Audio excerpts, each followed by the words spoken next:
understand the economy, you have to understand human nature. This podcast is powered by Acast. How are you doing there? It is time for the podcast. John is worried about my physique. You're worried about my weight, are you, John? Yes, you lost a bit of weight during the week. I guess I was a bit sick, John. I got the norovirus, which is nasty. Yeah, well, as you said, I was traveling too much and I was working too hard, and I was then when I came back from traveling, I was doing loads of speeches, and of course, what you're trying to do then is trying to get up on time, but you're jet lagged. Yeah. So, and at the end, what I thought was a monumental hangover which is worse. It was undeserved. You know when you get a hangover and you don't really deserve it? Yeah. And I thought, hold on a second. I was pissed by mistake. Exactly. No, but it wasn't, and I thought this was bad, and then gone for the whole week. So I am now 5.5 stone. Good man. Exactly. I could do with a dose of that. Bit of fucking dysentery. You'd love it. It's great for you. But when I was in bed, yes, the UK stole the headlines. They're going to have an election. Did. They're going to have an election. They did. And after all our talk about the Premiership, right? Yes. Which I've apparently got some facts wrong. No, you got some facts wrong. Skating on very thin ice there. Skating on very there's no English managers in the whole Premiership, but there's fucking loads of them. Anyway, doesn't matter. I was trying to save you from yourself. As you've been trying to do for 50 years. But interestingly, is there a link between the timing of the announcement by Rishi Sunak of the election across the water, which we're going to talk to Robert Shrimsley about, and the fact that England will be in the Euros and probably do extremely well?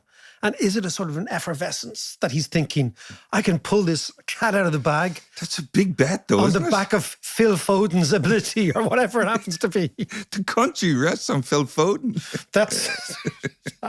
These are big technical issues, John. Wow. Big technical issues. Anyway. But what is interesting, though, about the UK election is that is it a foregone conclusion that it's going to be a shoe-in for Labour? I mean, put it this way. 73 Tory MPs are standing down in the next election. So it feels to me that this could be, for the Tories, this could be like the 2011 elections here for Fianna Fáil. They just got hammered.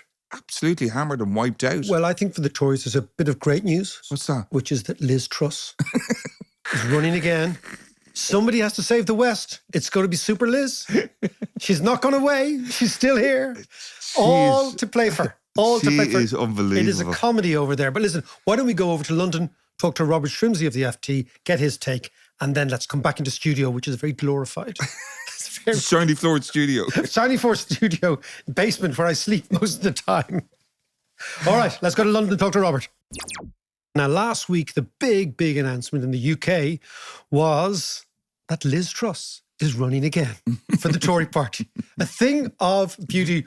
We have Robert Shrimsley of the FT on the line. Robert, great to see you. How are you? I'm good, thanks, David. And you? I'm flying. I'm in really good form. I'm also, this is a shock announcement, this July 4th election. I think were you taken by surprise?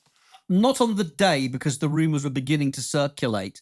But I apply the old political logic that if you're a prime minister, 20 points behind in the polls, no evidence that anything is shifting, that you hang on a bit longer and hope something will turn up.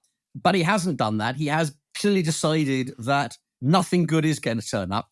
He's looked at the state of the economy, thinks he won't have enough money for one more tax giveaway, doesn't think the interest rate reductions are coming as quickly as they'd have liked. Summer will be filled with the issue of small boat crossings of the English Channel from France, bringing more clandestine asylum seekers, which he has helped raise into a major political issue, and doesn't seem to have any solution to anything to stop that, really. So frankly, I think he's just looked at and just thought, I know, I'll just use the element of surprise.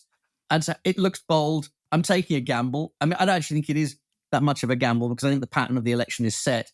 The landing is going to be the same whenever you choose to jump out of the plane. Right, okay, so that's quite severe imagery. So tell me what the pattern is set. Tell me about the pattern, and let's talk about what might happen in the next 4 weeks. Because, the thing about elections is they do throw up all sorts of weird things, and events happen, and suddenly people are on the back foot, and Keir Starmer, who looked, unassailable in the polls, these polls might not so much disappear, but they might narrow very, very quickly. Well, I mean, I think, in general in Britain, election campaigns haven't changed the outcome. It's quite unusual to get a surprise result in the UK in a general election. Pretty much what you thought was going to happen at the beginning is what happened at the end. 2017 was one of the few exceptions to this, where Theresa May went to the polls early on what looked like an unassailable opinion poll lead against Jeremy Corbyn and managed to blow it, although in a way, some of the history of that is flawed. Well, actually, she got enough votes that would normally win a general election. It's just that he did very, very well too, and they squeezed all the minor parties. But I think the pattern for this election is clear. We have what looks like a fag-end government after 14 years in power, a succession of crises that have hit politics since 2019, even leaving aside all of the Brexit crisis.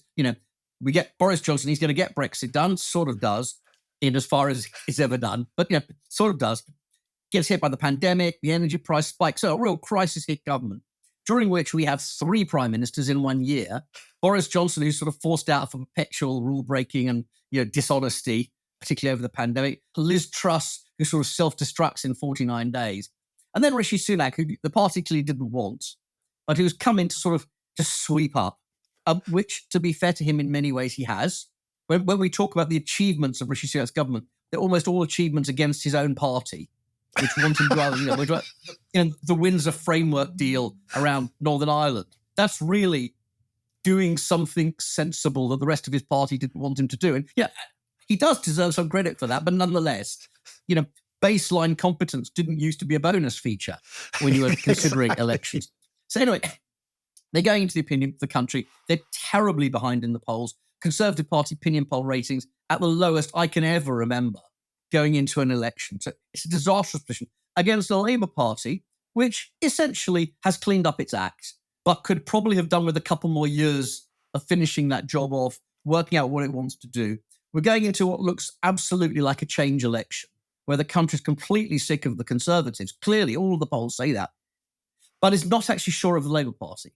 So The problem, I think, and what we're going to see in this election is that it will be made increasingly about the Labour Party and saying, look, it's all very well you're running time for a change, but are you really sure this is the change you want? And Keir Starmer has been innately cautious in terms of all of his economic promises and all of his policy promises because there isn't that much money to spend, and he doesn't want to pledge to raise taxes, quite the reverse. And taxes in the UK, while not especially high by European standards, are very high by UK standards. Taxes as a percentage of GDP, very high by UK standards. We always forget that, I think, when we're looking at the UK, is that, the UK has had a 40-year period of lower taxes than everybody else. Yeah. And you've got used to it. Yeah, exactly. And it's tough. And obviously, particularly when you had a very high inflation, cost of living crisis, that's very difficult to then tell people they've got to spend more. But the fact is, they also, and I think one of the key things about this election will be the state of public services. Many of them are simply just not where people expect them to be. There's an awful lot of Britain that just doesn't feel like it's... I think people talk about broken Britain, and that's an absurd exaggeration. But a Britain that is stuck in second or third gear is what it feels like a bit. But the problem is Labour can't promise the spending that it might wish to do to get some of these things moving again.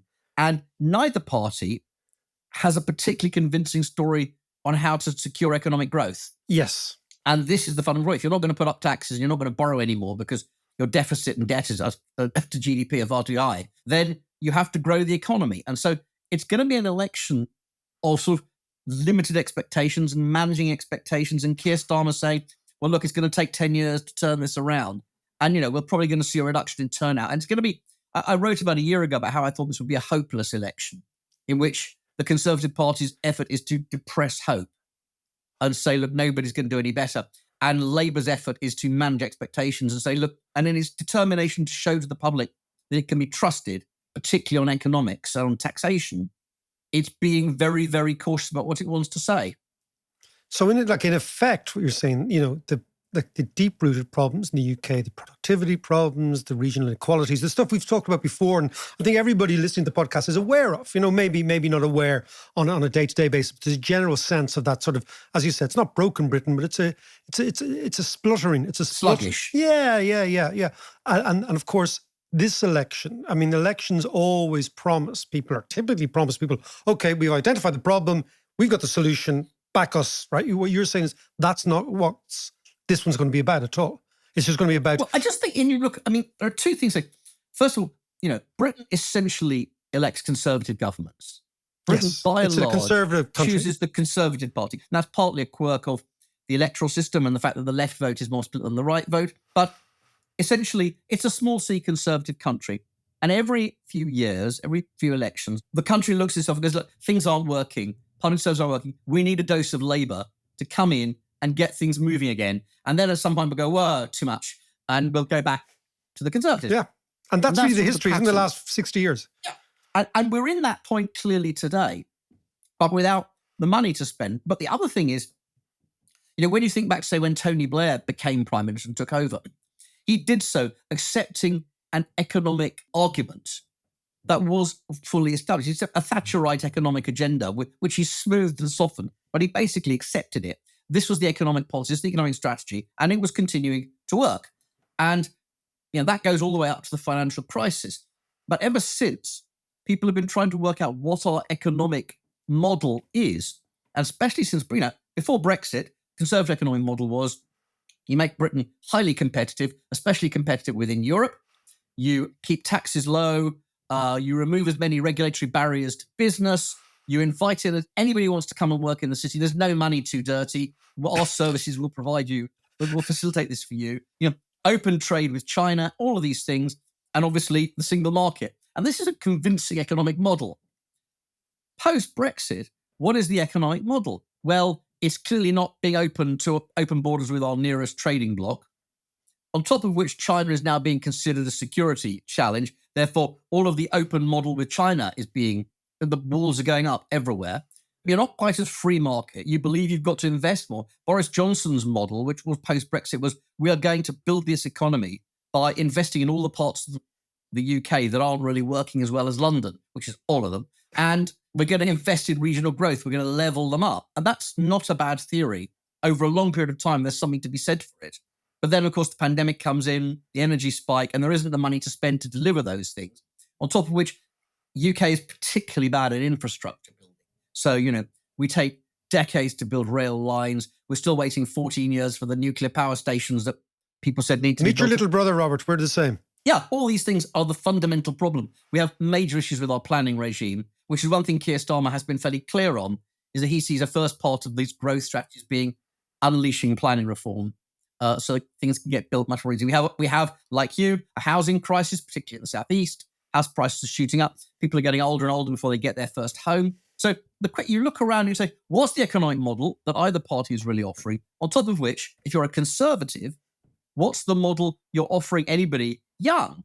Because the whole point is, if you're the party of capitalism and people have no capital, no assets, that's not going to work. At the moment, obviously, it's a deeply unpopular Conservative Party, but at the moment, you have to be over 70 before you're more likely to vote Conservative. Wow. Than Labour. Over 70. That's a ridiculous situation. I mean, as I said, obviously, that's also a function of immense unpopularity. But no, under but Boris still, Johnson, but there is a structural element to that.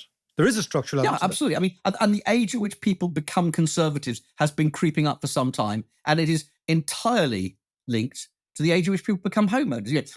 When you get your first home is like to be when you start your family. All of the things that might make you a conservative are happening later and later. And so explain to me then, what is this rather vague Labour Party offering younger people to make them move in such great numbers to the Labour Party? Yeah, I mean, I think they're not enough in ordinary times, but the Labour Party is relying entirely on the unpopularity of the Conservative Party. In 2019, you would not have bet that Labour could be back in the race this quickly after the crushing of Jeremy Corbyn. It looked like they were going to be out for a while. I think Starmer has done the one thing an opposition leader really needs to do, which is say to the public, you don't need to be frightened of me. When you want an alternative, here I am, I'm okay. He's crushed the left in the Labour Party, really, really clamped down to the extent that, Jeremy Corbyn will not be standing as a Labour candidate in the next election. He's been thrown out of the party. He's going to stand as an independent. Diane Abbott, who was the shadow foreign secretary, there's quite a high chance she won't be either. We're still waiting on the final verdict. So he has absolutely thwacked the left. And in doing so, sent a signal to the country that he can be trusted again. But in terms of expansive policies that offer hope to the young, they're not as obvious. There are coherent things. There's a workers' rights policy, particularly if people on 0 hours contract dealing with employment insecurity. There's an agenda on taking back control of the railways. There's an agenda on taking more state intervention in clean energy. And as far as the pitch to the young, the best they've got, I think, has been their agenda on climate change. But that's had to be watered down significantly because of the economics of the situation. But they are significantly greener than the Conservatives. On housing, the one thing they've got on housing is because they are so publicly committed to planning reform, they've also talked about rent controls, so we're not quite clear on the details on that, that there might be an offer to younger people there. But it's not an optimistic version of the Labour Party that you're seeing. And Robert, about 4 years ago, we'd been chatting and we'd have said, well, the next UK election would be about nationalism. It's not. It's gone. It's not at the moment. Well, I mean, it's not gone. I'm talking Scottish nationalism. I'm talking Northern Ireland. I'm talking Brexit. I'm talking all those things that were like the culture war that was 2.5 years ago seems to have just disappeared like snow off a ditch. Well, I mean, like, as I suspect everywhere else, when people get pressed with real challenges, like I can't get a GP's appointment and, my standard of living has fallen, that becomes the central issue, as it probably should be. And so those have pushed up the agenda. Scotland is a bit more complex, and then the SNP has imploded in ways that I don't think any of us necessarily predicted 2 years ago. The moment Nicola Sturgeon went, the whole thing, the air went out of the balloon. Obviously, they're facing criminal. Her husband's been charged with criminal offences. We're still waiting to hear about her. The SNP has sort of collapsed. It elected the wrong leader. And more important, as the prospect of independence diminished, people began to focus on what the SNP had been doing in power in Scotland for 15 years or whatever, and it wasn't that good. Their record was poor, on top of which, for the first time in Scotland in a while, the dominant issue of the election will not be, do we want independence? It will be, do we want to be rid of the Conservatives? So if that's your question, then Labour suddenly look a much more enticing prospect with their plausibility of coming back to power. It's not impossible they become the largest party in Scotland again. It's certainly probable that they become a very, very big party in Scotland again. And, if you think there's going to be a Labour government and you want the Tories out and you're a Scot, even if you're minded towards independence, maybe you'll lend your vote to them in this election. No, that makes complete sense. And just before we go, Robert, let's talk about the big B in Brexit, right? I was listening to Michael Heseltine the other night, and he was making the point that the one thing that, and this again is his thing, Brexit, obviously, but the one thing that neither Labour nor the Tories are talking about is Brexit, is future relations with the EU, is all that sort of stuff. Where does that go? Well, I mean, this may be the only radio debate on Brexit for the entirety of the election. I mean, it's actually staggering. But, for the Conservatives, this was their flagship policy. The country doesn't think it's going well. Even a percentage of Leavers are unhappy with it. The clear majority in Britain now thinks this was a mistake. Even those who supported it don't think it's been implemented well. So Tories don't want to talk about it. They want you to think it's done. Labour Party doesn't want to talk about it because Keir Starmer needs to win back a number of Leave voters who were Labour-minded and who he lost at the last couple of elections. He needs to win them back. So he's had to reassure them that there'll be no return to the single market, no return to the customs union, no effort to rejoin, no freedom of movement. And so if he's hammering the Tories over Brexit, he doesn't want the question, well, what are you going to do about it? Not much. So Liberal Democrats even, one of the most anti-Brexit parties, they don't want to talk about it because they're quite hopeful of having a good election. And there are areas of the country like the Southwest where their voters were pro-Brexit. So what you're going to see, I think the Keir Starmer line has been, we need to make Brexit work.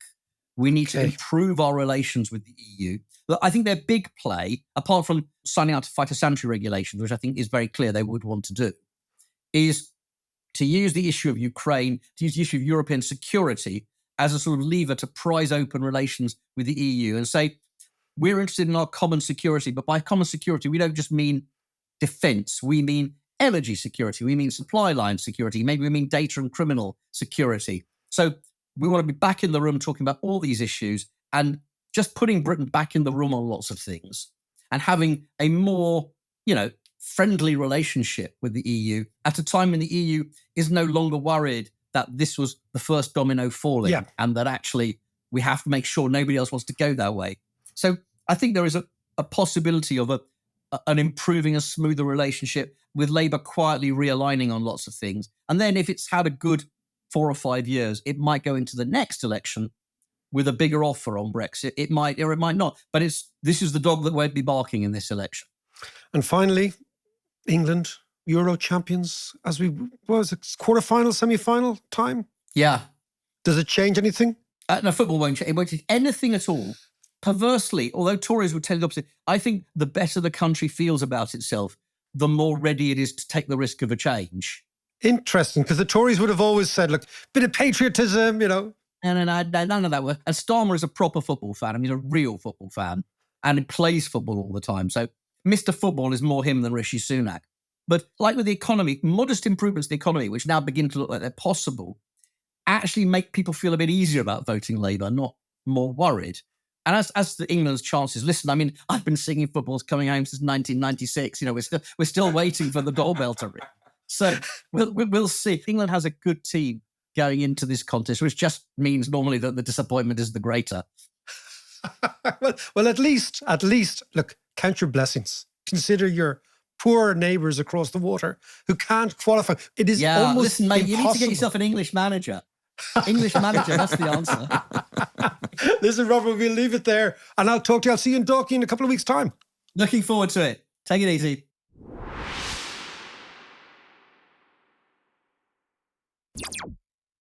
Yes, the more I think about it, Mac, the timing of the UK elections to coincide with the Euros, it must be part of the strategy, you know? But the interesting thing, if it is, Robert's saying the strategy's wrong because he's saying the better England do, the more likely people will vote against the Tories. But I have to say, what I thought was really interesting, what he was saying was, like, the Tory party, they're the party of capitalists in a country where people don't have capital. I know they don't have assets. Or it's only the older people have assets. Yes, yeah. But interesting for an Irish audience, he could well have been speaking about Fianna Fáil and Fine Gael. That basically you vote for these parties, these centrist parties, at a certain stage in your life. Yeah. But he's absolutely right about the Tories. That being a Tory is now the preserve of very old people because only very old people have the assets. Yeah. And they can kind of lord it over the rest. But fascinatingly too, what is Keir Starmer's Labour Party offering the youth? It's a kind of a mishmash of this, that and the other, but it's not really a youthful drive. He's just hoping to say, those lads are really bad. Yeah. We're not so bad. Vote for us. Yeah. You know? Yeah. But I mean, if you look at the UK, you have to think that it has these very fundamental structural problems. And it's impossible to conceive of them getting out of these problems with even a Labour Party government. But is the UK kind of a little bit like Ireland in the 80s? You know, it's kind Jesus, of... you can't be wishing that on anyone. That's a terrible thing. Well, I think you're right, and in one existential way, right? Which is that economies live and die by productivity. A thing called total factor productivity, productivity of capital and the productivity of labour, which is basically the output per head. You know, the idea is how much stuff do you have to put in and how much do you get out? And since the financial crisis, the UK has really lost its way in terms of productivity. I'll give you some figures, right?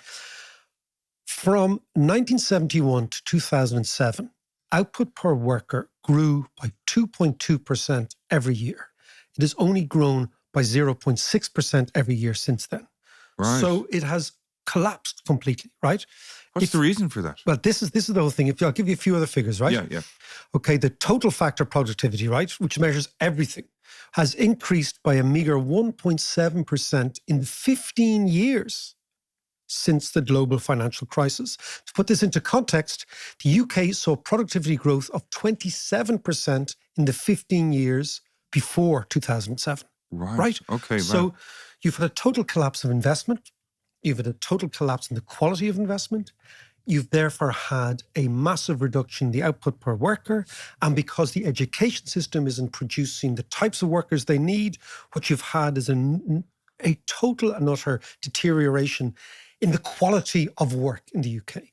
Now, another way of looking at that is lots and lots of people are driving Uber Eats bicycles, right? That's in your head.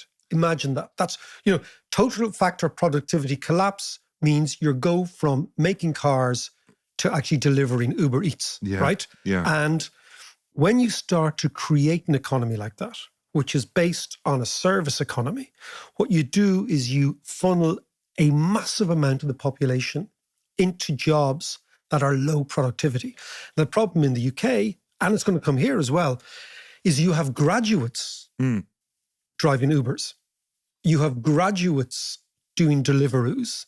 All that is a massive waste of education because the economy cannot create the jobs that the graduates are looking for. Yeah. And it doesn't also have the entrepreneurial kick that it used to have. So this is a little bit like Russia after the wall fell down.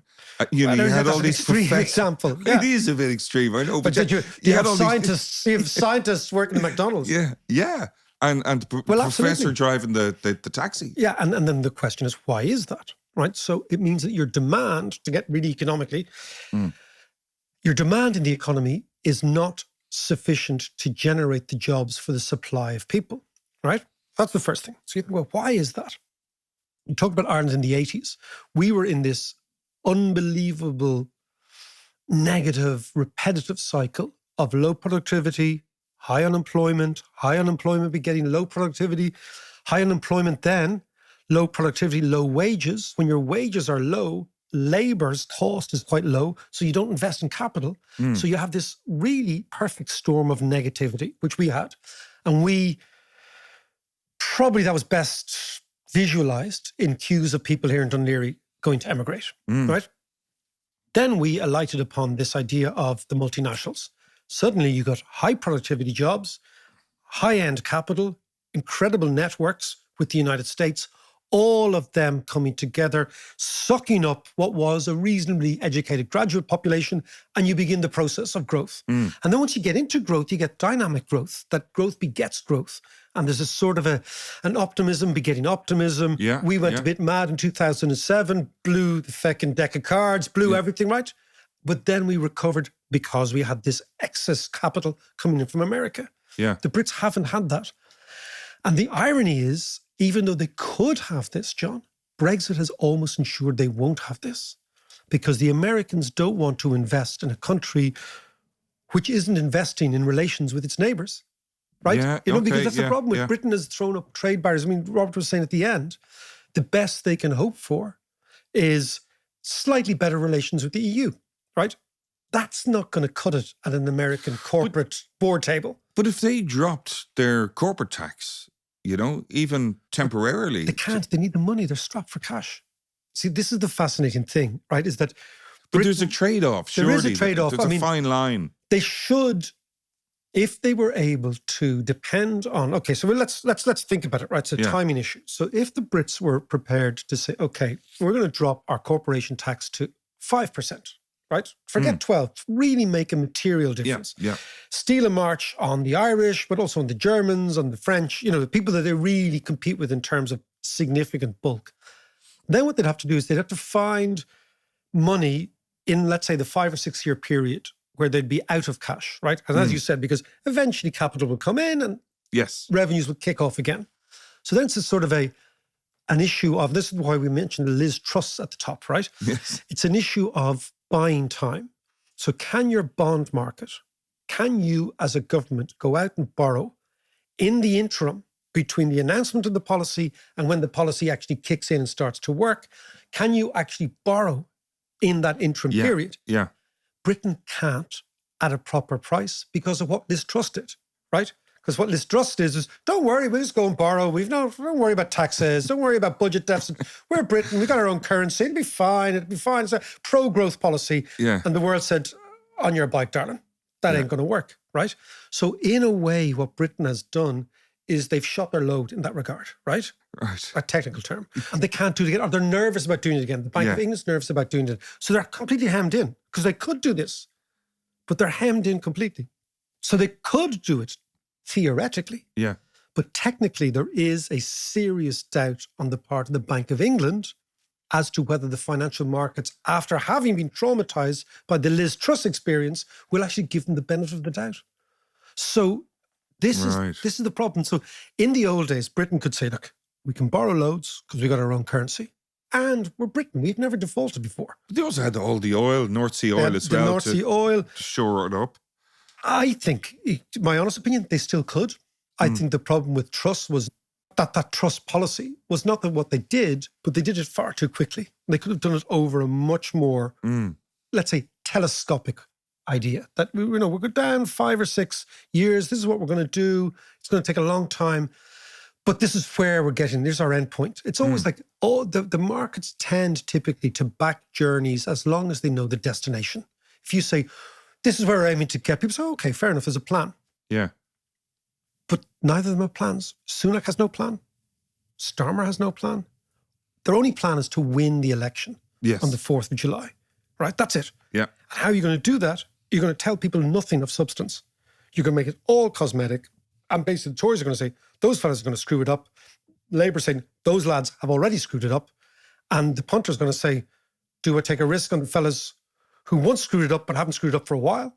Are the people who are there now? They're going to be bored to death by the time 4th of July comes. They'll be bored to death this time next week. So will we. We'll go on to something else. Talk to you Thursday.